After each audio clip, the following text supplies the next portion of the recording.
इस चर्चा में पुनः आप सभी का हार्दिक स्वागत करती हूँ। आज की हमारी चर्चा का विषय है emerging career opportunities in political science. आज की चर्चा का जो विषय है ये इसलिए महत्वपूर्ण हो जाता है कि जहाँ पर विद्यार्थी विषय का चुनाव करने से पूर्व इन चीजों को देखता है कि उस क्षेत्र में कैरियर की कौन कौन सी संभावनाएं रहेंगी, वहीं पर जो उपाधि प्राप्त करने के पश्चात विद्यार्थी के पास अब ये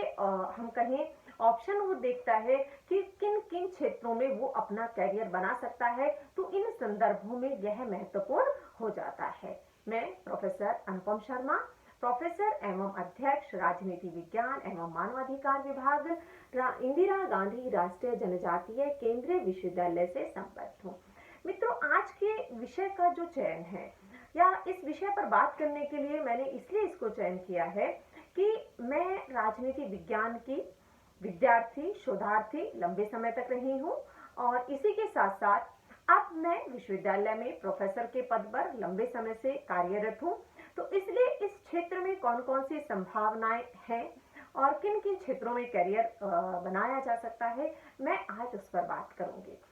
इसी के साथ साथ जो एक और उद्देश्य है वह यह है कि जहां पर शैक्षिक संस्थान कोरोना महामारी के कारण बंद हैं, विद्यार्थी और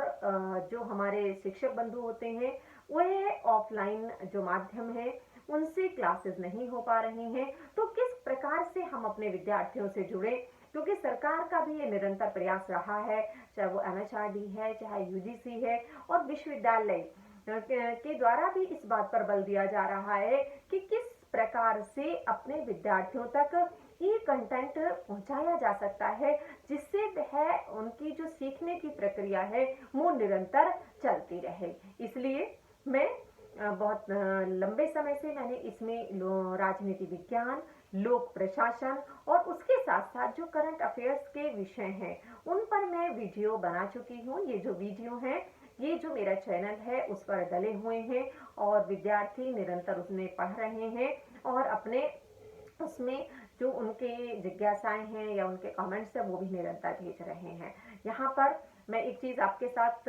शेयर करना चाहूंगी कि ये जो वीडियोस हैं ये मैंने जो कॉम्पिटिटिव एग्जाम है उनको ध्यान रखते हुए, UG PG में जो सिलेबस होता है उसको ध्यान रखते हुए तैयार किए हैं। लेकिन अगर इसके पश्चात भी इन विषयों से संबंधित या इन जो कॉम्पिटिटिव एग्जाम है उनसे संबंधित आपको किसी भी विषय पर आवश्यकता है कि उस पर लेक्चर तैयार किया जाए, आपसे बात की जाए, तो आप उसमें जो कमेंट बॉक्स है उसमें आप मेंशन कर सकते हैं। मैं जल्दी ही उन पर वीडियो बनाऊंगी और आपके साथ उन पर चर्चा करूंगी। इसी के साथ इस वीडियो के जो डिस्क्रिप्शन बॉक्स है उसमें भी मैं जो मेरी वीडियोस हैं जो पॉलिटिकल साइंस की, पब्लिक एडमिनिस्ट्रेशन की हैं, मैं उन वीडियोस के लिंक डाल दूंगी जिससे कि आप उन लिंक के माध्यम से उन वीडियोस तक पहुंच सकेंगे। क्लिक करके आप उनको देख सकते हैं, पढ़ सकते हैं। तो इसी के साथ अब मैं बात करती हूँ जो राजनीति विज्ञान विषय है उसके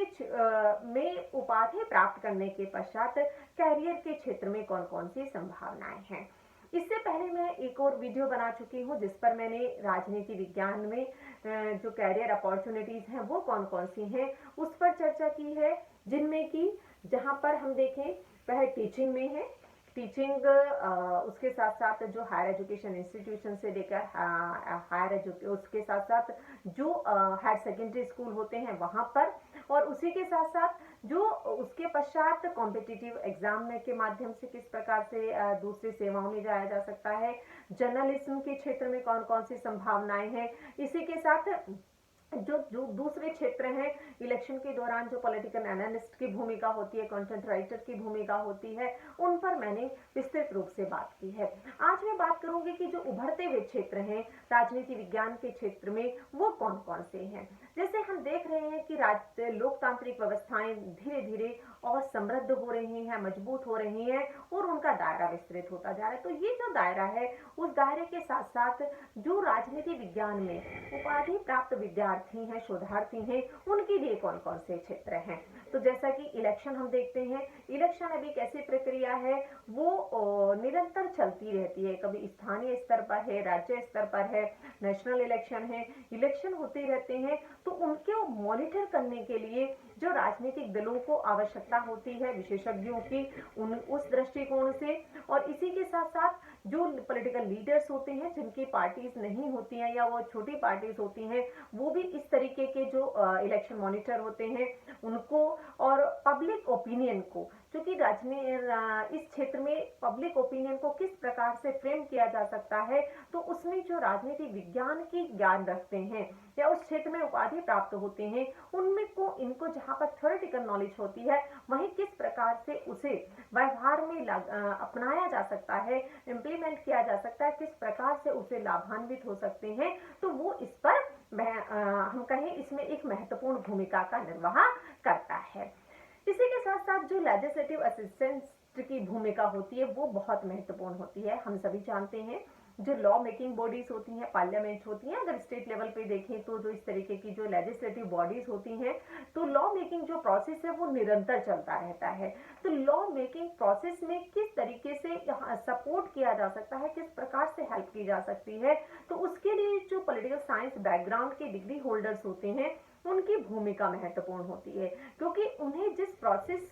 का प्रयोग हुआ होता है पार्लियामेंट में, वो उससे उस क्षेत्र में जानकारी, सामान्य जानकारी के अलावा वो उसमें जो कि विषय के रूप में पढ़कर आते हैं, तो वो उसको बेहतर तरीके से समझते हैं और उसे अप्लाई कर सकते हैं। इसलिए हम देखते हैं कि जब बहुत सारी वैकेंसीज निकलती हैं, तो उसमें इस तरीके के जो पॉलिटिकल साइंस विषय के रूप में जिन्होंने ऑनर्स किया है या पोस्ट ग्रेजुएशन किया है या पीएचडी उस क्षेत्र में है, तो उनकी मांग निरंतर बनी रहती है, और उनमें जो एडवर्टाइजमेंट होता है वो स्पेशल उन्हीं लोगों के लिए निकाला जाता है जो उस क्षेत्र में है। तो इसलिए यहाँ पर जो भूमिका है वो महत्वपूर्ण है। वर्क इन पॉलिटिकल ऑफिसेस को अगर हम देखें, राजनीतिक कार्यालय को अगर हम देखें, तो वहां पर भी अब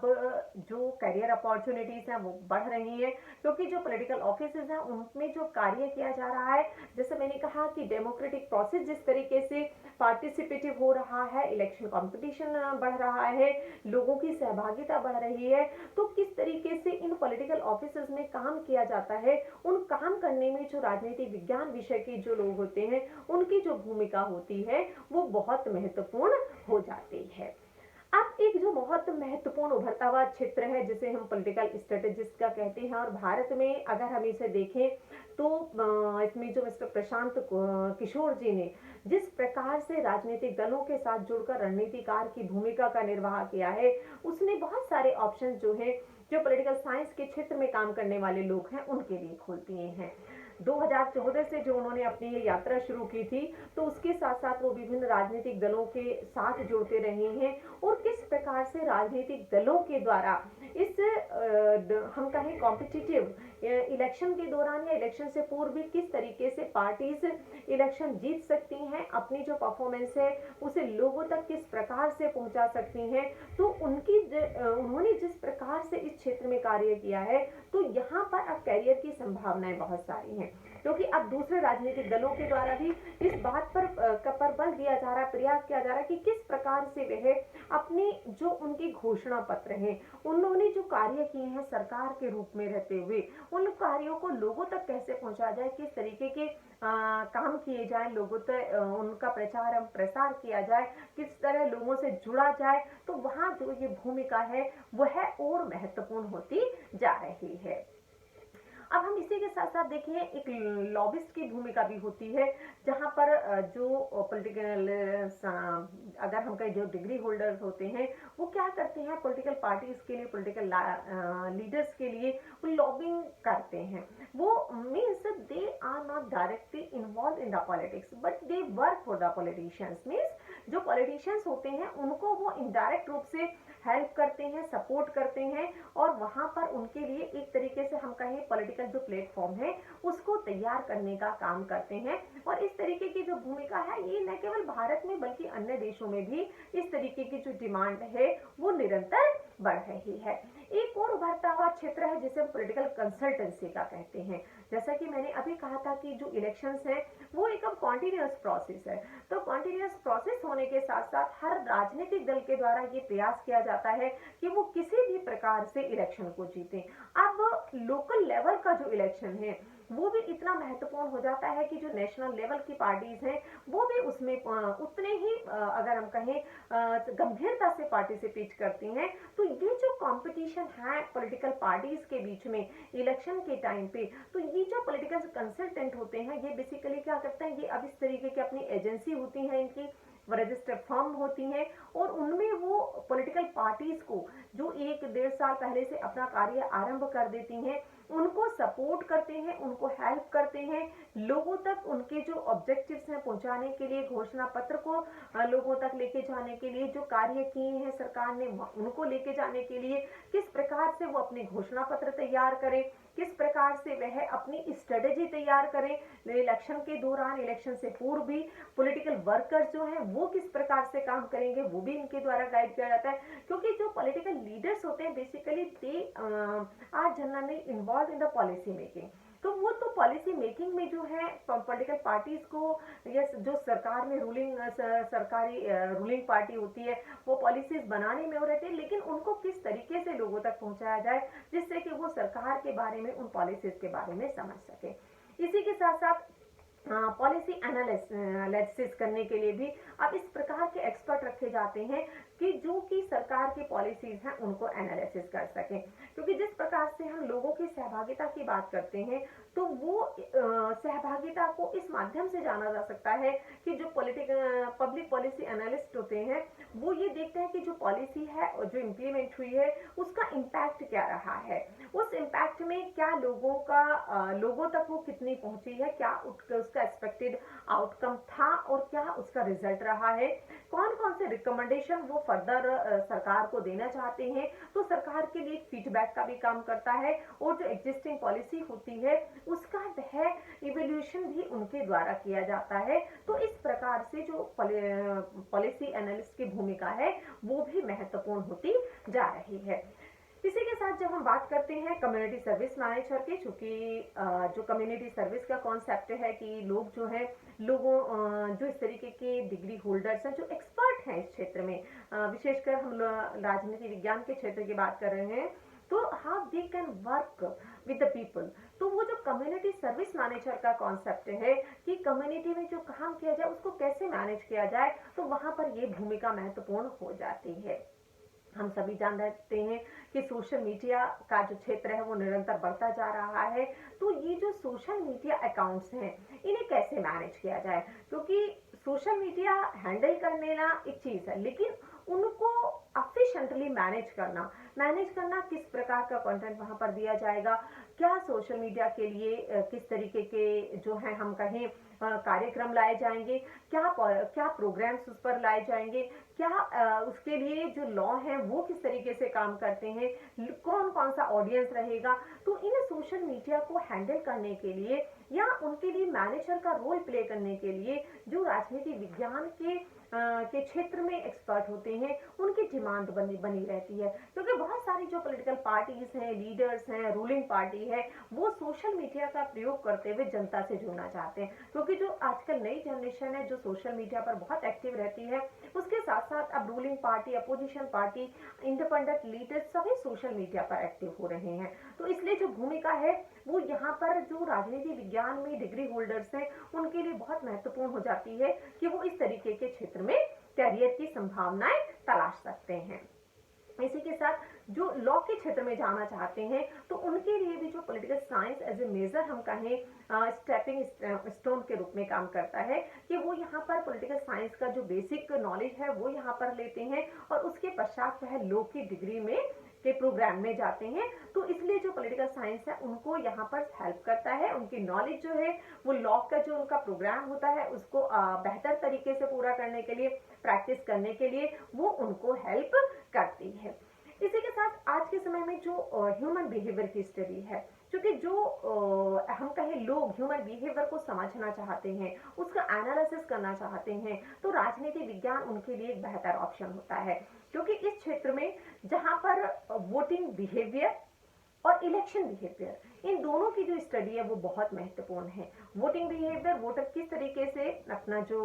उसका पैटर्न होता है वो किस प्रकार से चलता है, किस प्रकार से वोटर जो है वो वोट करता है, उनकी जो भूमिका होती है वो महत्वपूर्ण हो जाती है। और इसी के साथ साथ जो इलेक्शन बिहेवियर होता है जिसको समझने के लिए भी आवश्यकता होती है वो भी महत्वपूर्ण होती है। तो ये जो पॉलिटिकल साइंस विषय है ये ह्यूमन बिहेवियर को समझने में भी हेल्प करता है। तो ये जो राजनीति विज्ञान का क्षेत्र है, जो उभरते हुए क्षेत्र हैं, उभरते हुए क्षेत्र से मेरा अभिप्राय है कि जो करियर की अपॉर्चुनिटीज परंपरागत रूप से तो रही ही हैं, वो यहाँ पर भी बढ़ रही हैं। इंटरनेशनल जो ट्रेड हो रहा है उसमें जो पॉलिटिकल साइंस बैकग्राउंड के लोग हैं वो किस प्रकार से काम कर सकते हैं, क्योंकि जो पॉलिटिकल साइंस एक ऐसा विषय है जिसमें हम कई क्षेत्र पर को पढ़ाते हैं। उसमें जहाँ पर हम पॉलिटिकल थ्योरी की बात करते हैं, पॉलिटिकल थॉट भी होता है, वहाँ पर पब्लिक एडमिनिस्ट्रेशन भी होता है, वहाँ पर आईआर भी होता है, और इसी के साथ साथ जो देशों की पॉलिटिकल सिस्टम होते हैं उनको भी पढ़ाया जाता है। तो कुल मिलाकर जो ये विषय बनता है ये एक ऐसा विषय बनता है जिसमें बहुत सारे एस्पेक्ट कवर किए जाते हैं। तो जहाँ पर ये उन क्षेत्रों में जाने के लिए तो ऑप्शंस ओपन होते ही हैं, वहीं पर जो इससे मिलते जुलते हुए करियर के क्षेत्र होते हैं उनमें भी बेहतर संभावनाएं बनी रहती हैं। कंपटीशन की जब हम बात करते हैं तो जो कॉम्पिटिटिव एग्जाम होते हैं उन एग्जाम में जिस प्रकार से पॉलिटिकल साइंस सब्जेक्ट के विषय से प्रश्न पूछे जाते हैं तो वहां पर पॉलिटिकल साइंस विषय भी बहुत महत्वपूर्ण हो जाता है। लोक प्रशासन जो सिविल सर्विसेज में के लिए एस्पायरेंट्स होते हैं उनके लिए इसलिए महत्वपूर्ण होता है क्योंकि बहुत से विद्यार्थियों के द्वारा लोक प्रशासन विषय का चयन इसलिए किया जाता है क्योंकि ये बहुत रुचिकर होता है, तो इसलिए ये यहाँ पर महत्वपूर्ण हो जाता है। तो ये जो अपॉर्चुनिटीज हैं इस क्षेत्र में वो अपॉर्चुनिटी अब बहुत सारे निकल कर सामने आ रहे हैं। अगर मैं इन्हें समराइज करूं तो जहां पर लेजिस्लेटिव असिस्टेंट के रूप में भूमिका है, पॉलिटिकल ऑफिसर्स में भूमिका है, सोशल मीडिया अकाउंट मैनेजर के रूप में भूमिका है, वहीं पर पॉलिटिकल स्ट्रेटेजिस्ट हैं, पॉलिटिकल लॉबिस्ट हैं, कम्युनिटी सर्विस मैनेजर हैं, उसी के साथ साथ जो